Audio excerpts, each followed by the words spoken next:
Hi, guys, and welcome back. This is Nicole, and this is the Gracefully Authentic channel.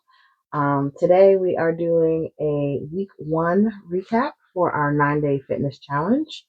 I'm coming to you from my relaxation room, which I have recently decluttered and organized. So, if you want to see me decluttering the space, I'll add the link to that video in the comments below. And so those are my two big rocks so far this year. It's going to be decluttering and the fitness. And so you'll see videos in both of those spaces on this channel. But today, week one, and I'm missing one paper, but I think I remember what it was. But so last week I mentioned, okay, so last week we went over what were going to be the steps that we're going to complete in our 9-week challenge. And so as a quick recap, the tasks that I wrote down were meal tracking, drinking a half gallon of water, drinking my chlorophyll water, taking my vitamins, walking 10,000 steps a day, swimming once per week, working out 5 times per week, reading 9 pages per day, and then taking a weekly photo or weigh in. I then talked about assigning a like calculatable metric to those. And so based off of the number of times per week that I wanted to complete those, each time would be 1 point. I would total it up by the total number of possible points for the week. And then once the week is over, I would see how many times I've completed everything, divide that by the total number of points, and that would be kind of like my score for the week. So I had listed all of those things out. There were 9 tasks. I said that there were going to be 63 points total. But when I actually went back and started tracking, it's nowhere near 63. I don't know what kind of math I was doing. No one called me out on it. And so next time, if y'all see that I'm doing some fake math, y'all need to call me out on it. It's actually 49. So I think I counted 1, 2, 3, 4, 5, 6 of the items I had planned to do daily. So that's 6 times 7. And so 6 times 7 is 42. Somehow in my mind, I had it at like 52 or 56 or something. Because when I added in the others, I ended up with 63. And so I'm like, I don't know what kind of crazy math I was doing. So apologize for that. The real score with all of these things, well, here's the other thing that I took out. I have read 9 pages per day as one of the task items, but when I look at it, that task item isn't really going to have any impact whatsoever on my actual fitness. So whether I read them or not, it's not going to help me lose any weight or achieve any more of my fitness goals.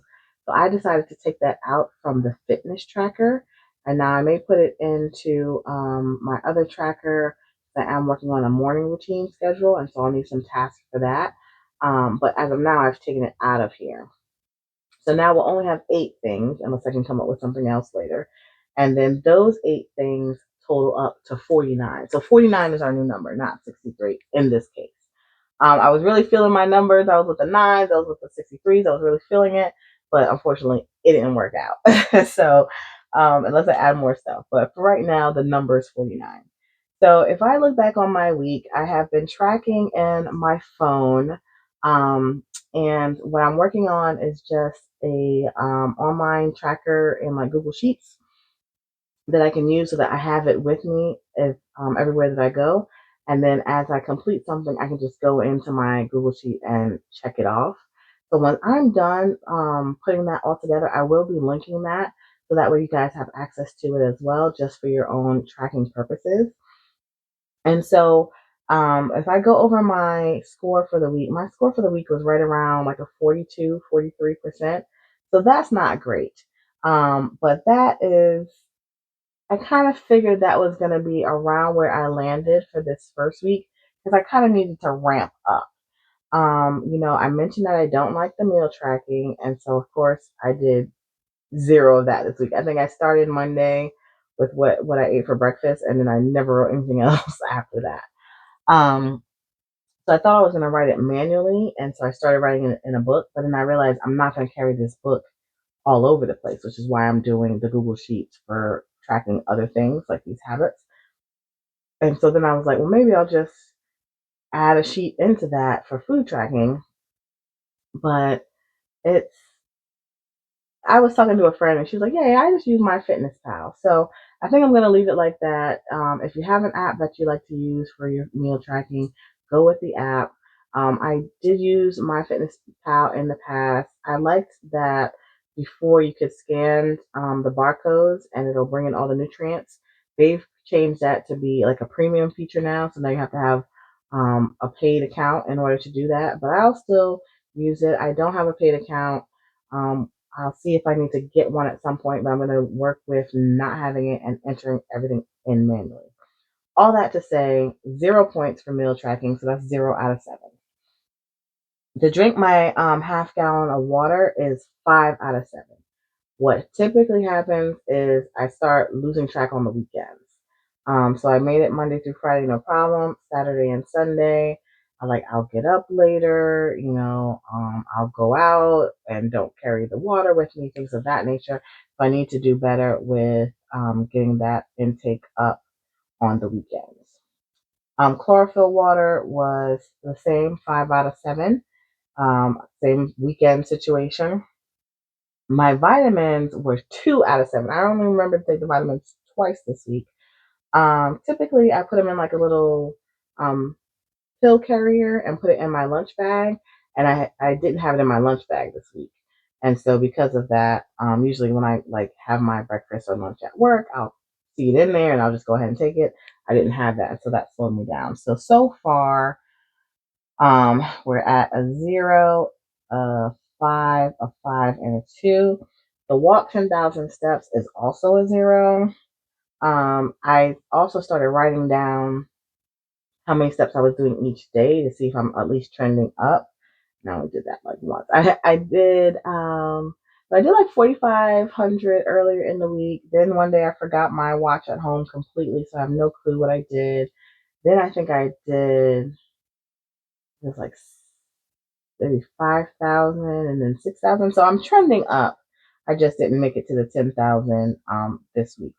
I did do my swimming, so I get 1 point there.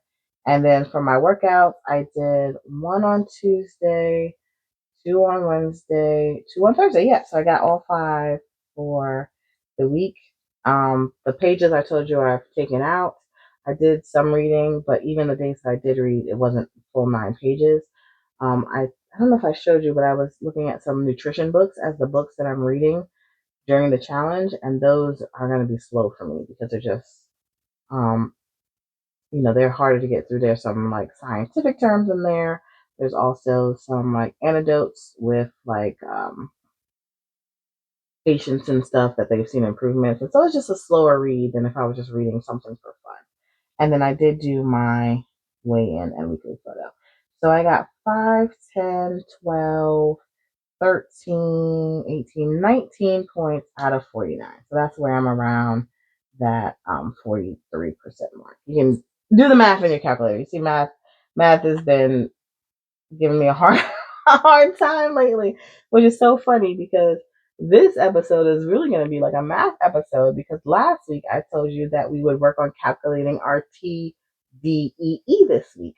So I do have that in my notes, and I also said we could calculate macros for recipes. So I did want to do both of those as well. So hopefully I'll get the math better this time around than I did for our habit tracker. But if I didn't, put it in the comments. You mess up the math again, girl. So the TDEE is your total daily energy expenditure. And what I'm going to do is I took the formula down, but I also just went to a website to do mine, which is tdeecalculator.net. So I'll link that below so you can just go in, type in your own numbers, and it'll spit it out for you. But essentially, your total daily energy expenditure is how many calories you need just to maintain your current weight with your current level of activity. So it looks at your BMR, which is your basal metabolic rate, and then it multiplies that by an activity multiplier to determine what that daily expenditure number is. So the formula, it was in metrics when I looked it up. And so that's why I decided just to go ahead and put the calculator in there for you, because unfortunately, us in the US, we were not trained in metric system, and so it takes a lot of extra work for us to figure out metrics. So the formula is 10 times your weight in kilograms plus 6.25 times your height in centimeters minus 5 times your age minus 161. Don't ask me about the history of the formula. I think there was some content and information about that, but I didn't dig that deep. This is a number. This is how you calculate it. If you want the history and the theory behind it, you can go do your own research about that. Then for the activity multiplier, we have the sedentary, which is a 1.2 multiplier, your lightly active, which is a 1.375 multiplier, your moderately active, 1.55 multiplier, very active, 1.725, and extremely active is a 1.9. And so because I work at a desk job and I don't always get a lot of movement unless it's very intentional, I just put sedentary. I always mess up the pronunciation. So once you get that number, that's the number that's your number of calories that you would need to eat on a daily basis to maintain your current weight. And if you're looking to lose weight, you would subtract anywhere between 250 to 500 calories from that number, and that would be your new number that you'll be using for your meal plan and your daily intake. And of course, if you were looking to gain weight, then you would add 250 to 500 calories to that number.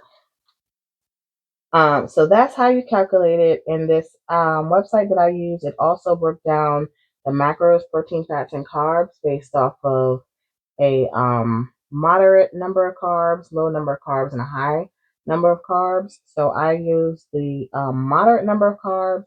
And so my macros that I will be aiming for are 135 grams of protein each day, 60 grams of fat each day, and 68 grams of carb each day. So that will be the aim. And so as I work towards doing more meal prepping, meal tracking, this is where these numbers will come into play to see if I am on track and on target to hit my daily calorie goals, and then of course my weight loss goals are meeting those. The next thing I said we were going to talk about is calculating the macros for recipes. And so I talked about that last week, just not really loving to do that. But I said if I do it during my meal prep and then I have that same meal multiple days during the week, then I already have that number calculated out. And so for this week, I made another egg bake. And so I'll just use what I put into this one as my example of how I would calculate the macros for that egg bake. So for that egg bake, I used 2 cans of chicken. So the canned chicken drained. And that was a total of, oh no, that's the number for 1 can. I use 2 cans, so I need to double that number. So 1 can of chicken is 240 calories for the whole can, 4 grams of fat, 0 carbs, 0 fiber, and 52 grams of protein. So that I used 2 of those. And then I used, I have it here as 1 bell pepper, but essentially I had an orange, a red, and a yellow, and I took about a third of each. So I have 1 bell pepper. The macronutrients for that are the same because the colors are just, the different stages of ripeness for the bell pepper. So the bell pepper, I mean, at some point you could probably just not even include it. A whole bell pepper is only 24 calories. It's 0 fat, 6 carbs, 2 fiber, and 1 protein. So if I'm tracking carbs, I might need to calculate that. So it would be 6 carbs. I think you subtract the fiber out, so it'd be a little bit less. But over all in all, this ends up being a very low carb, high protein meal. And we'll get to that when we finish up. I added a jalapeno because I like things spicy, and that whole jalapeno was just 5 calories and pretty much less than 1 for everything else. I have 0 for everything else. And then I use 12 eggs. Each egg is 70 calories, 5 grams of fat, and 6 proteins, no carbs, no fibers. And so when I add all of that up, so I had to do the 12 eggs times those numbers. And so I got 1140 in calories, 60 in fat, 72 in protein. And I calculated everything out, but I did only count 1 can of chicken. So now I need to go back and add this to it. That's actually now.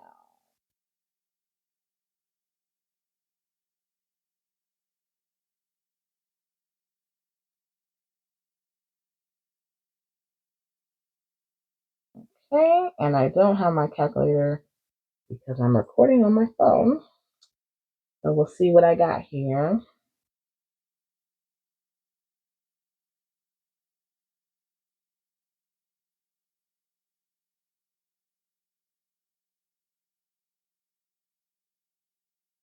Well,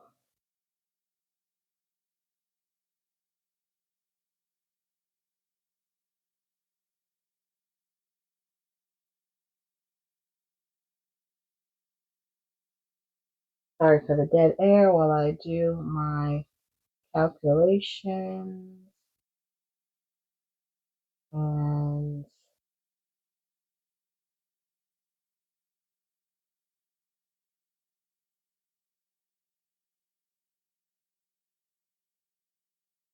that's going to be...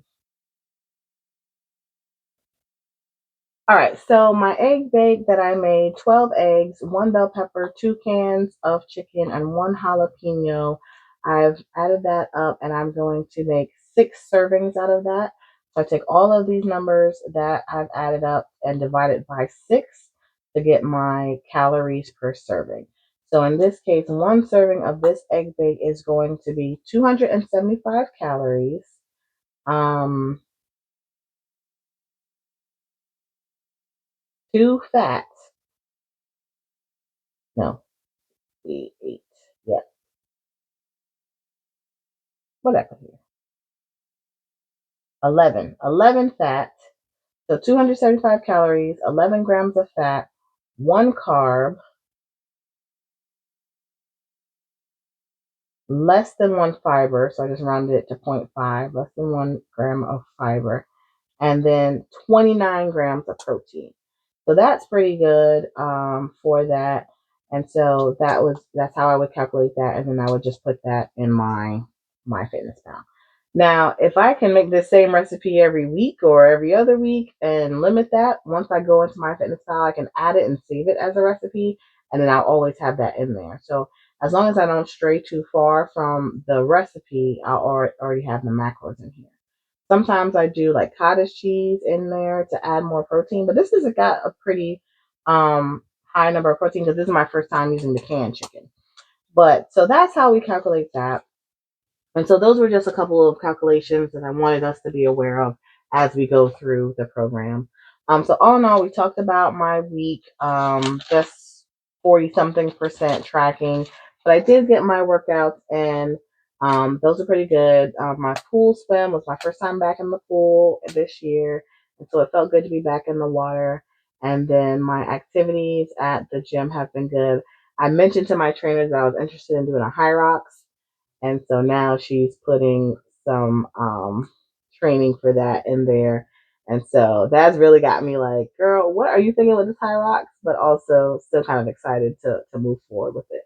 So that is all I have for now. It's Monday night, so I'm a little behind with getting this video up, but I'm going to put it up now unedited. I saw another video that I did, and I was like, oh, I think I was supposed to edit that. So y'all are getting this like off the dome, off the cuff, unedited, and so it's really a journey together. So please like, subscribe, share with your accountability partners so we can get our group going, and then I will see you next week with another update of how we are doing on our 9-week fitness challenge. Until then, have an excellent week. 63 days for me, 63 for me, hashtag 63 for me is what we're using to follow along. So please drop your comments, drop your progress photos, and let's keep each other engaged and excited about moving forward in our fitness journey. All right, till next time.